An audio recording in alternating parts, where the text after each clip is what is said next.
Hello friend, आज हम पढ़ने जा रहे हैं ईथर का आईपीएसी नाम कैसे लिखते हैं। देखिए ईथर क्या होता है, पहले हम ये जान लेते हैं। जैसे ईथर हो गया, ईथर क्या होता है, जैसे ऑक्सीजन है, ऑक्सीजन कितना बॉन्ड बनाता है, 2 बॉन्ड बनाता है। ठीक है, अब ये दोनों बॉन्ड जो है ये किस समूह से जुड़ा हुआ होता है, R समूह से जुड़ा हुआ होता है। ठीक है, इसे हम क्या कहते हैं, ईथर कहते हैं। अब ये R क्या हो सकता है, इसे हम लिख लेते हैं R1 एंड R2। अब ये देखिए ये R1 एंड R2 क्या है, R क्या होता है पहले हम ये जान लेते हैं कि हमने यहाँ पर R क्यों लिखा है।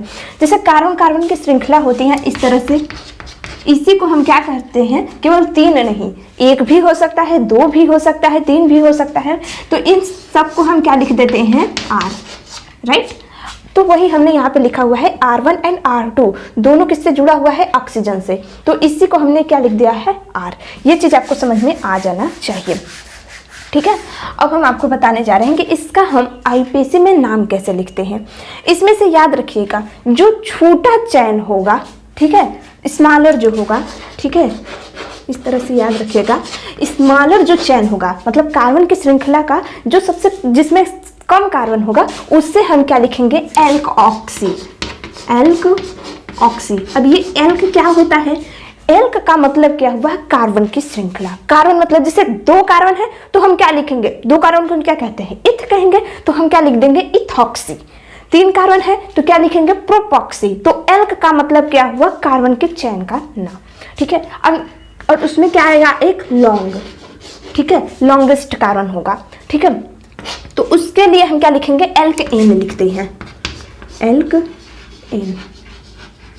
अब देखिए, अब ऐसे शायद ना समझ में आए, हम कुछ एग्जांपल लेते हैं उसके थ्रू समझते हैं। जैसे फर्स्ट एग्जांपल हम लेते हैं, जैसे हमने यहाँ पे क्या लिखा हुआ है, CH3OCH3। राइट, अब हमें इसका क्या लिखना है, आईपीएसी नाम लिखना है, तो कैसे लिखेंगे, तो हमने क्या बोला कि स्मॉलर जो कार्बन होगा उसको हम एल्कॉक्सी लिखेंगे एंड लॉन्गर को क्या लिखते हैं, एल्क एन लिखते हैं। ठीक है, अब इसमें जब दोनों सेम दिया हो तो कैसे लिखेंगे, तो क्या करेंगे, जब दोनों सेम दिया हुआ है तो हम एक को एल्कॉक्सी मान लेंगे एंड सेकंड को एल्केन मान लेंगे। तो एक कार्बन को हम क्या कहते हैं, मेथ कहते हैं, तो एक कार्बन को तो हम लिखेंगे क्या, मेथॉक्सी। ठीक है, एक कार्बन को हम क्या लिखेंगे, मेथॉक्सी एंड सेकेंड कार्बन को हम क्या लिख देंगे, मेथेन। इस तरह से इसका आईपीएसी नाम क्या हो जाएगा, methoxy methane. Right, next example हम लेते हैं। नेक्स्ट एग्जांपल हमारा ये है, देखिए इसका हमें आईपीएसी नाम लिखना है तो कैसे लिखेंगे।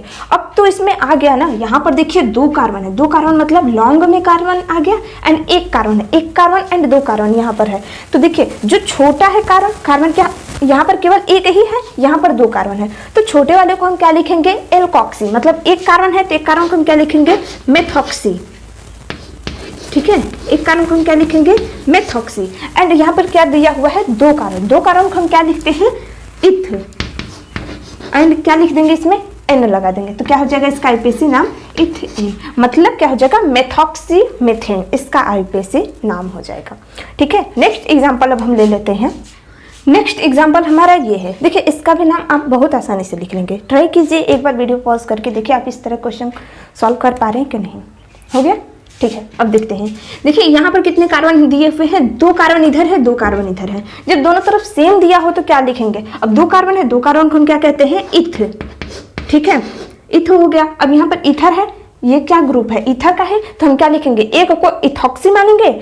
ठीक है, 2 कार्बन दिया हुआ है तो क्या मानेंगे, एक को इथॉक्सी लगा दिए एंड सेकेंड को क्या लिख देंगे, इथेन। इस तरह से इसका आईपीएसी नाम हो जाएगा क्या। नेक्स्ट एग्जांपल हमारा ये है, देखिए इसका हमें आईपीएसी नाम लिखना है, कैसे लिखेंगे, पहले कार्बन की श्रृंखला को गिन लेते हैं। देखिए 1 कार्बन, 2 कार्बन, 3 कार्बन, नंबरिंग तो हमें इधर से करना चाहिए। ठीक है, देखिए 3 कार्बन इधर है, इधर कितने कार्बन है, 1 2 3 4, 4 कार्बन इधर है। तो देखिए इधर 3 कार्बन है, इधर 4 कार्बन है, तो 3 कार्बन वाले का पहले नाम लिखेंगे, तो क्या लिखेंगे, 3 कार्बन को हम क्या कहते हैं, प्रोप, तो क्या लिख देंगे यहाँ पर, प्रोपॉक्सी। राइट, प्रोपॉक्सी एंड कितने इधर कार्बन है, 4 कार्बन, 4 कार्बन को क्या लिखते हैं, ब्यूट, तो क्या हो जाएगा इसका आईपीएसी नाम, प्रोपॉक्सी ब्यूटेन। राइट, नेक्स्ट एग्जांपल हम ले लेते हैं। नेक्स्ट एग्जाम्पल हमारा ये है, देखिए इसका हमें आईपीएसी नाम लिखना है। कैसे लिखेंगे?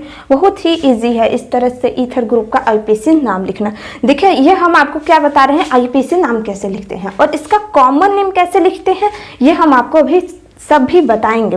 जितना भी हमने अभी तक आपको फंक्शनल ग्रुप का आईपीएसी नाम लिखना बताया हुआ है, उसका कॉमन नेम कैसे लिखते हैं वो भी हम आपको बताएंगे, लेकिन अभी आईपीएसी नाम लिखना सीख रहे हैं, ठीक है।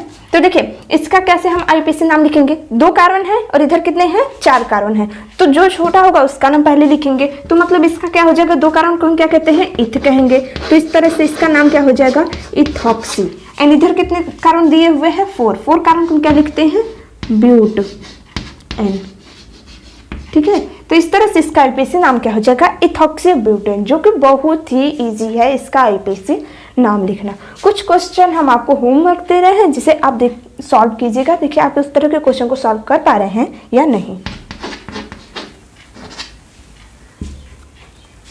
तो यहाँ पे हमने आपको कुछ क्वेश्चन होमवर्क दिया हुआ है। देखिए आप इस तरह क्वेश्चन सॉल्व कर पा रहे हैं कि नहीं। कुछ क्वेश्चन ऐसे एग्जांपल में दिया हुआ है जिसमें कुछ कार्बन की जो चैन है इधर कम है एंड इधर ज़्यादा है। तो हमें ये नहीं देखना है कि किधर कम है किधर ज़्यादा है, हमें ये देखना है कि जिधर कम है उसको हम पहले लिखेंगे ऑक्सी लगा करके, एंड जिधर ज़्यादा है उसको हम क्या लिखेंगे, बाद में लिखेंगे एन लगा करके, ठीक है। तो आज का लेक्चर कैसा रहा दोस्तों, आप हमें ज़रूर कमेंट बॉक्स में बताइएगा। Thank you.